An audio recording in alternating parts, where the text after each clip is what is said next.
Dear students, Hindi में आपको निबंध लिखने के लिए आता है।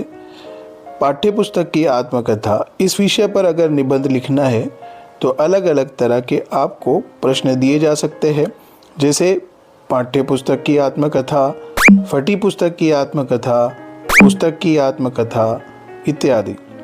सबसे पहले हम इसमें एक टाइटल देंगे, पाठ्य पुस्तक की आत्मकथा। अब निबंध हम लिखना शुरू करेंगे। मैं एक पुस्तक हूँ, नर्सरी से लेकर कॉलेज तक सबकी सफलता की कुंजी हूँ। मैं छात्रों को आगे बढ़ने में मदद करती हूँ, सबकी सच्ची मित्र हूँ। मैं सबको अच्छा मार्ग दिखाती हूँ, परीक्षा में पास होने का साधन हूँ। मैं सबके ऊपर ज्ञान की बरसात करती हूँ। मेरे रूप अनेक है, मुझे अलग अलग नाम से बुलाते हैं, जैसे बुक, किताब, नॉवेल, पुस्तक इत्यादि। मैं आपको बताना चाहती हूँ कि मुझे एक अफ़सोस है, कुछ बच्चे मुझे फाड़ देते हैं, मेरा ख्याल नहीं रखते हैं, मुझे बहुत तकलीफ़ होती है।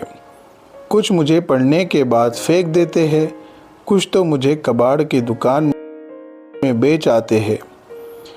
मैं ये चाहती हूँ कि आप मेरा ख्याल रखें, पढ़ने के बाद दूसरे मनुष्य को दे दें, पुस्तकालय में रख दें, मुझे कवर लगाकर अच्छे से रखें।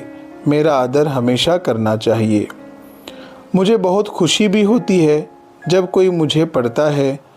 जो मेरा आदर करते हैं, मैं भी उनका सम्मान करती हूँ। मेरे सदुपयोग से ही निरक्षर व्यक्ति भी विद्वान बन जाता है और मूर्ख समझदार बन जाता है। जो व्यक्ति मेरा सम्मान करना नहीं जानता, वो जीवन भर अपने भाग्य को कोसता है। दर दर की ठोकरें खाना उसके भाग्य में लिखा होता है। ये तो मेरा काम ही है कि मैं आपको ज्ञान दूँ। मुझे आशा है कि आप मेरी बातों को समझ गए होंगे कि मैं क्या कहना चाहती हूँ। मैंने जो आपसे कहा है, ये बातें दूसरों तक पहुँचा दो, फिर वे भी मेरा आदर करेंगे, फिर वे भी कहेंगे book is my best friend. This is School to You YouTube channel. Update for students and teachers. Please like and subscribe.